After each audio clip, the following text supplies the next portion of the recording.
Hello, Calling Up Justice community. I'm Claudia Alec, and today we are reflecting on our use of language when we are discussing the insurrection, the current insurrection in the United States. All right, America. Hey, thanks to freestock.com for this moving flag image in the background. I just felt like I should do it up. I'm also going to put on this beautiful rainbow flag pin of the United States just because that feels like, hey, let's actually do this.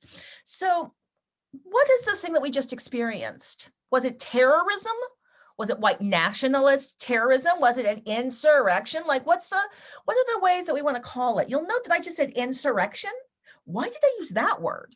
Well, we need to be able to call things something in order to discuss them. But also, the words we use to describe these things have meaning and material impact in the world. So today, I'm just sharing two perspectives from two folks I follow on Twitter around our use of the term terrorism when referring specifically to the events that just took place at the White House at the hands of white nationalists, alt-righters, Trump supporters, police, off-duty police officers, white people. What do you call them? I will share these two perspectives, and I will leave links to these Twitter threads below so you'll be able to visit their ideas and actually go into the links that they dropped with a little more thoroughness. This is from Leah Kayali. As a comms person, this is really important to me. Language becomes policy. If we say we have a terrorism problem, even a white one, lawmakers will give us counterterrorism solutions. All of those will expand policing and surveillance that will ultimately harm us. On the contrary, if we call them white supremacists, naming their movement as what it is, it demands a solution specific to that problem. Truth-telling, reparations, facing our history as a nation founded on white supremacy and dismantling it bit by bit.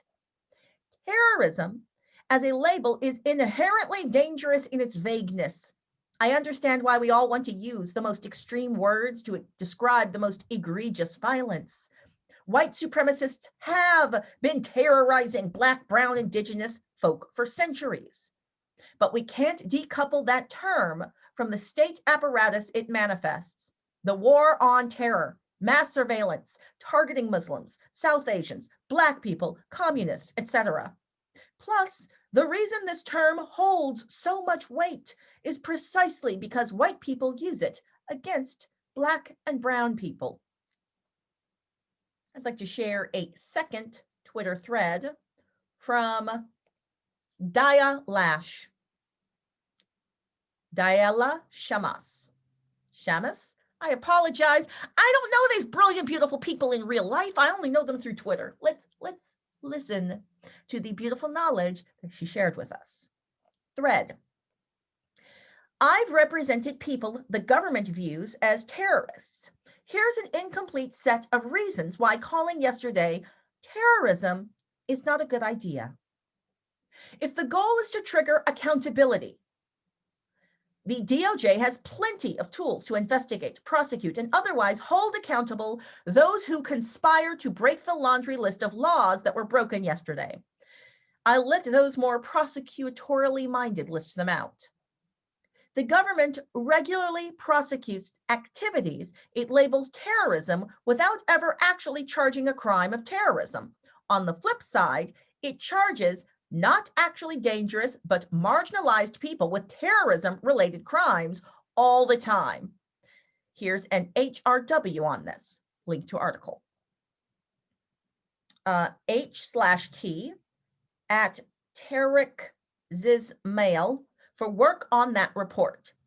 While there, note how when they set their minds to it, FBI/DOJ have manufactured terrorists, deploying informants, entrapment, and the like, not just in Muslim communities, also Black liberation and other movements portrayed as terrorist. If the purpose is discursive, ask, what work does the terrorism word do? What did the war on terror designator do? It just stokes our fear, and clouds our ability to talk about root causes, understand different forms of violence and protest, and different relationships with the state. This then opens the door to terrorism experts, permits the deployment of anti-terrorism funding, agencies, FBI, DHS, etc., that have repressive power and who do not share our goals. They will use their authorities, as they always have, to go after Black, brown dissent and protest. For example, we know the FBI knew about white supremacist infiltration of police departments for a very long time and has barely lifted a finger. Link to Intercept article on this subject. But instead, they developed an absurd framework justifying their surveillance and investigation of BLM activists, Black Lives Matter activists, concocting weird labels like Black identity extremism, and then racially motivated violent extremism. They're doing a lot of work to make sure white people don't have to be held responsible. Let's go back to the thread. Sorry, friends. Or, of course, of Muslims under debunked and completely flawed radicalization theories. The brilliant ASIS has helped shine light on one example of the mind-boggling scope of these programs. Link to article from Chicago Tribune. Under the terrorism designator, these agencies mobilize insane resources to infiltrate mosques and target religious communities. Here's our client giving a glimpse of what happened when the FBI tried to coerce him to spy on his community. Link to video. This is where the terrorism label leads. I know we're angry, and many are actually feeling terrorism and terrorized. That's legitimate, but it's a trap. Let's build on movement calls to question the role of law enforcement, including here, when they appear to be the problem, not the solution. So many other really smart people have made the argument very thoughtfully, applying an abolitionist lens. Atiyah Hussein reminds us that the racial history and significance of the concept is constitutive of the concept of terrorism. Link to article in Boston Review. Also, at DCLI, thoroughly breaking down how counterterrorism is inextricably linked to US imperialism and how the industry of terrorism experts, those who will be called to opine on and implement the current push, is, well, racist. Listen for more nuance. Link to The Intercept. I'm assuming maybe an audio link. Predictably, Biden falls for it. I'll say it again. History shows that legislation going after domestic terrorism will primarily be used to target Black organizers, Muslim communities, immigrant communities. It's the oldest play in the book. Link to Wall Street Journal article, quote, Mr. Biden has said he plans to make a priority of passing a law against domestic terrorism, and he has been urged to create a White House post overseeing the fight against ideologically inspired violent extremists and increasing funding to combat them. On a personal note, this is Claudia Alec now speaking to you. Please make sure, look down and check out these links. Just thank you so much to these two amazing thought leaders for publishing these good ideas on Twitter that I'm now sharing with you. For us, we need to be always approaching our discourse through an anti-racist lens. And we need to be thinking about how our rhetoric and our frameworks will be used to support and increase whiteness, white domination, white supremacy.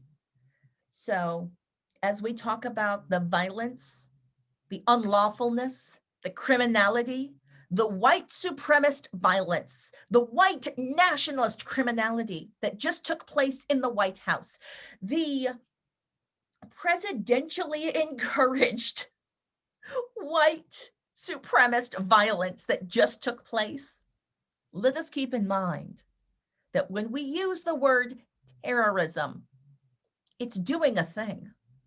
And also let us keep in mind that when that word is being operationalized in policy, it will possibly not be leading to outcomes of justice for our communities. All right. Thank you so much, Calling Up Justice community.